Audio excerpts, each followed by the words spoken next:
Bueno, continuamos con la página 51. El ejercicio 4 dice encontrar las multiplicaciones con la mayor cantidad posible de factores que den los siguientes resultados. Entonces, bueno, podemos pensar al 24 como 6 por 4 y acá tenemos dos factores, ¿sí? El 6 y el 4. Pero también podemos seguir desarmando esto, ¿no? Al 6 lo podemos escribir como 3 por 2 y al 4 como 2 por 2. Y entonces acá encontramos la mayor cantidad, porque acá dice con la mayor cantidad posible de factores que den los siguientes resultados. 3 por 2 por 2 por 2. ¿No es la mayor cantidad de factores? Sí. Entonces, y dan 24, ¿sí? Está escondido, pero da 24. Fíjense que 3 por 2 6, 2 por 2 4, 4 por 6 24. O sea que esta sería la respuesta a ese. Después 48. Bueno, si ustedes se fijan, 48 es lo mismo, o sea, es el doble de 24. Entonces podemos usar esto y multiplicarlo por 2. O sea, 3 por 2 por 2 por 2, sabemos que esto es 24. Entonces, si yo multiplico una vez más por 2, es 48. Fíjense cómo me ahorré todo el trabajo de descomponer a partir de que encontré una relación con el anterior. En el 50 no hay ninguna relación así de doble ni mitad, así que acá sí tenemos que ponernos a pensar en multiplicaciones que den 50, 5 por 10, y después al 10 lo puedo seguir descomponiendo como 2 por 5. Y ahí encontré la máxima cantidad de factores posibles. Y acá lo mismo, ¿no? La misma relación. Es el doble, o sea, yo voy a escribir 5 por 2 por 5, que yo sé que esto es 50, y lo multiplico por 2. Sí, esto nosotros sabíamos que era 24. Bien, el 5 dice, ¿cuántos divisores tienen estos números? Bien, a mí para encontrar divisores lo que yo hago es como, nosotros sabemos que el primer divisor, o los primeros dos divisores que encontramos de un número es por sí mismo y por 1. Entonces a partir de ahí arrancamos. Entonces yo digo, bueno, 12 es divisible por 1 y 12. Y ahora tengo que buscar números entre 1 y 12 que sean divisibles por 12. O sea, que sean divisores de 12. Y entonces empiezo desde los más chiquitos. El 1 ya lo hice. El 2, como es par, ya sabemos que sí. Entonces va a ser el 2 divisor. Y si es el 2, el cociente, acuérdense lo que habíamos hablado anteriormente, también, o sea, 12 dividido 2 es 6. 12 dividido 6 es 2. O sea que el cociente nos da otro divisor. Acuérdense de eso. Después, ¿quién sigue? El 3. ¿El 3 es divisor? Sí. Bien. Y entonces, bueno, al hacer 12 dividido 3, 4. El cociente nos da, o sea, al hacer 12 dividido 3 nos da otro divisor que es el cociente, que es 4. Bien. Y terminamos encerrando y buscando todos los divisores. De esta manera nos aseguramos de que no se nos escapó ningún divisor. ¿Sí? Bien, lo mismo con el 19. 1 y 19.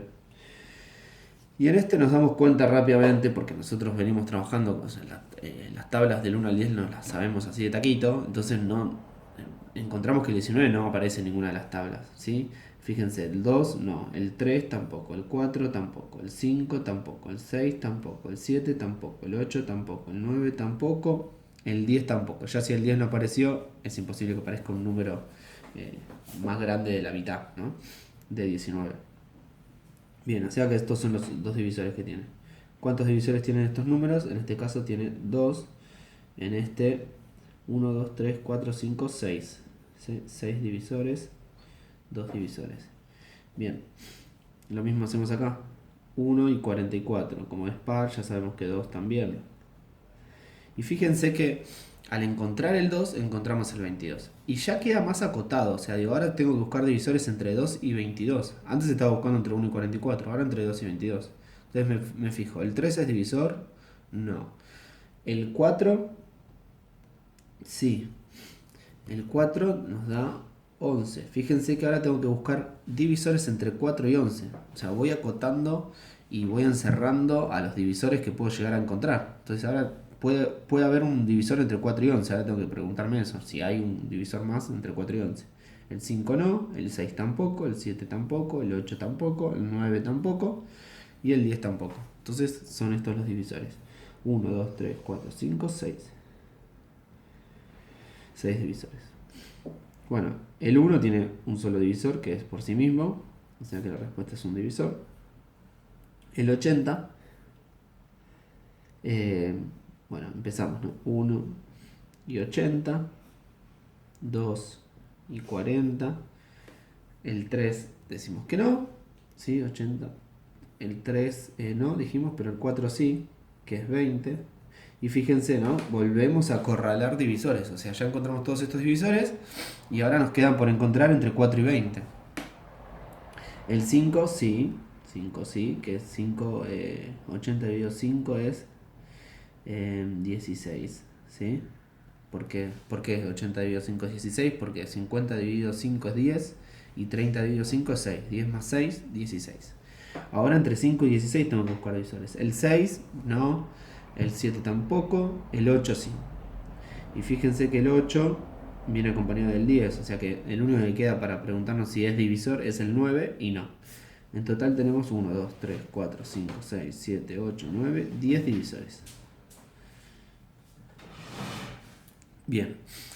El 6 dice, sin hacer la cuenta, determina cuál será el resto de las siguientes divisiones. Bien, los restos de dividir por 2 es una regularidad que ya la conocemos y sabemos que es 1 o 0. ¿Cuáles son los posibles restos de 2? Es 1 o 0. Entonces, podemos poner acá, ¿no? Como restos posibles, 1 o 0, ¿sí? Y en este caso, como es impar, el resto va a ser 1, ¿no? En este caso, ¿cuáles serían los restos posibles? Vamos a poner RP, ¿no? Restos posibles, 3, 2, 1 o 0.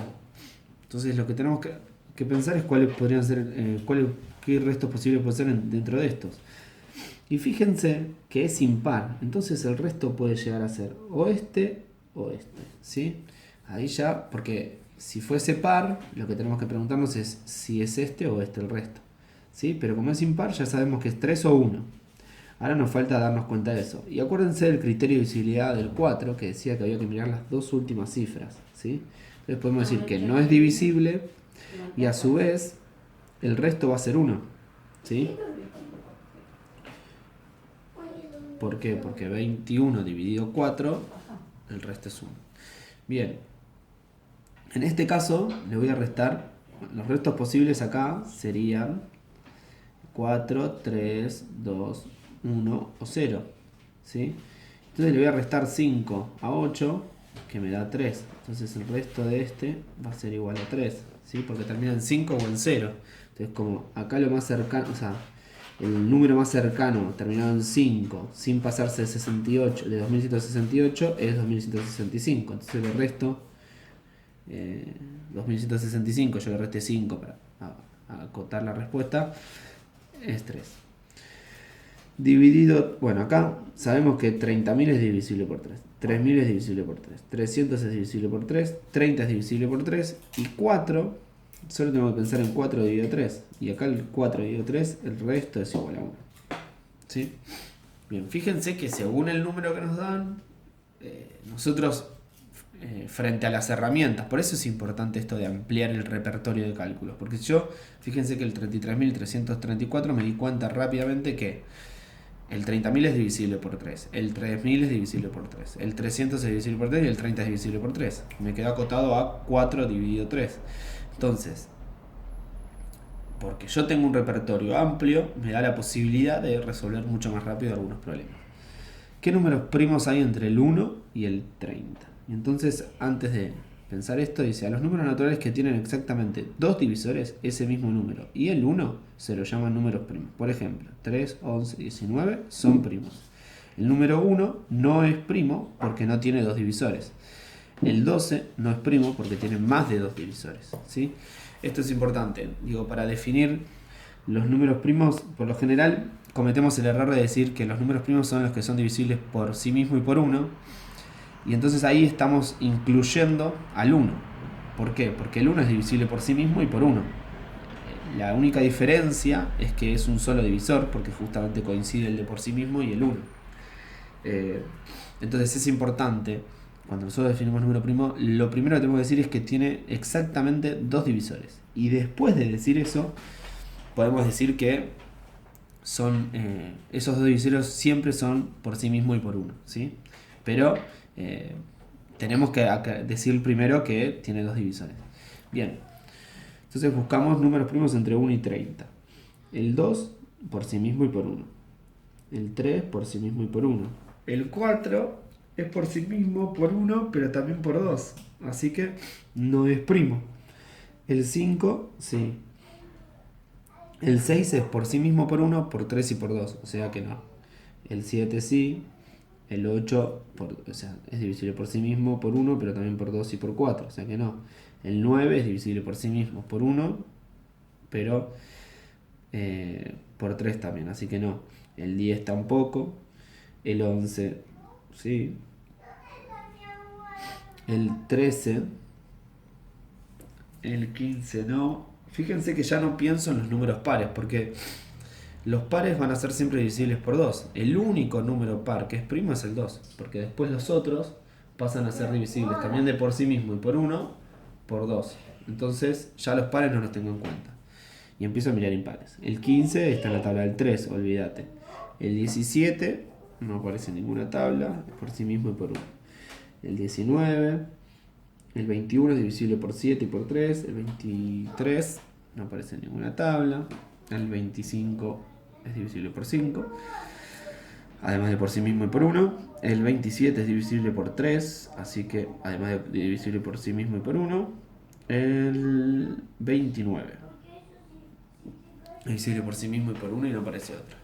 ¿Sí? Con encontrar uno más, o sea, dice que son exactamente dos. Si yo encuentro, o sea, los dos siempre los tengo, salvo en el caso del 1 que es uno solo. Pero si yo ya sé que el divisor, que un número tiene como divisores a sí mismo y por 1, ya sé que tiene 2. Si encuentro el tercero, ya puedo decir que no es primo, ¿sí? No necesito encontrar todos los divisores para decir no es primo. No sé, por ejemplo, el 24. Con decir que por sí mismo, por 1 y por 12 es divisible, ya está. Digo, con encontrar el tercero, ya puedo decir que no es primo. 8. Escribí estos números como producto de factores primos. ¿Es posible encontrar más de una descomposición para cada número? Y esto tiene que ver mucho con lo que hicimos acá. Fíjense estos factores. O sea, llevar a la mínima multiplicación, ¿no? A esto de usar la mayor cantidad de factores, nos obligaba a usar números primos, a usar factores primos. Entonces vamos a copiarnos de este 4, ¿no? Como pensar el 4, como pensamos el 4, vamos a pensar el 8, ¿sí? Y entonces después vamos a responder si es posible encontrar más de una descomposición para cada número. Entonces, bueno, este sería, yo pensaría 2 por, o 4 por 8, y al 4 lo puedo escribir como 2 por 2, y al 8 lo puedo escribir como 4 por 2, al 4 lo puedo seguir descomponiendo, ¿sí? Fíjense que acá está el 8, acá está el 4, ¿no? Y sigue siendo, y esto acá está el 32, entonces sigue dando 32. Esta sería como la descomposición en factores primos, y en este caso no hay ninguna forma distinta, ¿no? Dice, es posible encontrar más de una descomposición para cada número. Acá, pensando en números primos, o sea, pensando con la mayor cantidad posible de factores, esta es la única. Bien, acá sería 2 por 7. Y lo que está bueno, y vemos, esto, que no es posible encontrar otra, y entonces ya cuando aparecen los dos factores primos decimos, bueno, listo, se terminó y no hay otra, ¿sí? Digo, nos da como esa, bueno, acá acuérdense, ¿no? Que nosotros sabíamos que 2 por 7 es 14, 28 es el doble, ¿no? Entonces multiplicando por 2 ya encuentro la descomposición. 48 la voy a copiar de acá, ¿sí? Fíjense, esto de tener un buen reconocimiento de las cosas que voy haciendo me hace ahorrar trabajo en futuros ejercicios. 3 por 2 por 2 por 2, ¿sí? La tenemos de acá. Y acá puedo poner como idem ejercicio 4, ¿sí? Que está ahí. 65. Y pienso en 5 por 13. Y acá me ayuda, ¿no? Porque acá pusimos justamente los números primos del 1 al 30. Y el 5 y el 13 son números primos y no se van a poder descomponer más. Entonces cuando nosotros encontramos números primos, encontramos que no se pueden descomponer más como factores. O sea, de la única manera que yo puedo descomponer esto es como 13 por 1. ¿Sí? Entonces digo, sí, puedo poner 1 acá, pero esto no cambia nada, no modifica. Es como cuando, no sé, yo escribo el 100, ¿sí? Si yo pongo ceros acá, ¿cambia el valor? O sea, esto sigue siendo 100. Estos ceros no significan nada. Entonces el por 1 o, por ejemplo, el 100 más 0. ¿Tiene sentido? O sea, digo, no. O sea, esto es 100, 100 más 0 es 100. No es necesario ponerlo. Bueno, el por 1 también tiene ese rol, ¿no? Como que no es necesario ponerlo. Determinen si estas igualdades son verdaderas sin hacer los cálculos. Bien. Entonces lo que tenemos que... O sea, acá está el 3 por 3, 9. 3 por 2, 6. Por 3, 18. O sea que podemos decir que esta es verdadera, ¿no? En este, el 7 por 2 es el 14. El 2 por 3 es el 6 y acá hay un por 2 de más. O sea que esto es falso. ¿Sí? 2 por 3 por 2 por 3 por 2 por 2 es igual a 12 por 24. Bien, nosotros al 24 sabíamos que es 3 por 2 por 2. O sea, necesitábamos 3 2. 3 2, 3 factores 2. Podemos hacerlo así, escribir esto 3 por 2 por 2 por 2. Y que nos quede esto así. O sea, lo que hice fue conmutativa, ¿sí? Y escribí el 24. Y 2 por 3 no es 12. O sea que acá faltaría un por 2. Entonces este también es falso. Bien, dice... En el hacer para hacer todo de juntes. Determinen si estas afirmaciones son verdaderas o falsas. Todos los números terminados en 7 son primos. Bien. Esto es muy parecido a algo que hicimos anteriormente, que es, bueno, si encontramos un número que termina en 7 no es primo, listo, ya está. Se acabó, o sea, podemos decir que eso es falso. Entonces, vamos a decir que es falso. ¿Por qué? Porque 27 no es primo. ¿Sí? Y si yo les pregunto, ¿pero por qué no es primo? Porque es divisible por sí mismo, por 1 y además por 3. ¿Sí? Entonces, ya con decir uno solo más, podemos decir que no es primo. Bien, entonces es falso. ¿Todos los números terminados en 7 son primos? No. Deberías, para que sea verdadera, debería decir todos los números, algunos de los números terminados en 7 son primos, ¿no? Pero bueno, sería como más libre, ¿no? Esa afirmación. No existen números primos terminados en 0. Y eso es verdad, porque todos los números terminados en 0 son pares. Y dijimos que el único par que... el único par que es primo es el 2. Entonces acá ponemos verdadero, porque todos los números pares no son primos. Excepto, o sea, menos el 2, ¿no? Que es el único número primo. Entonces, el 2 es el único número primo y encima no termina en 0, o sea que ya podemos decir que esto es verdadero.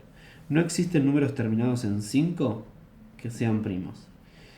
Y es verdad si no contamos al 5. O sea, digo, acá tendríamos que hacer una excepción para que sea verdad. Sin contar al 5, porque después el 15, el 25, el 35, el 45 son todos números no primos, porque son, además de divisibles por sí mismo y por 1, divisibles por 5. Entonces, lo que podemos acá hacer es una excepción o decir, bueno, que no existen números terminados en 5 que sean primos. Entonces esto podemos decir que es falso y el ejemplo es el 5, ¿no? El 2 es el único número primo que es par. Es el único número primo que es par. Y esto podemos decir que es verdadero por esto que dijimos, ¿sí? Anteriormente. Entonces, bueno, acá cerramos la página número 51 y bueno, continuaremos con las 52 y con las 53 otro día.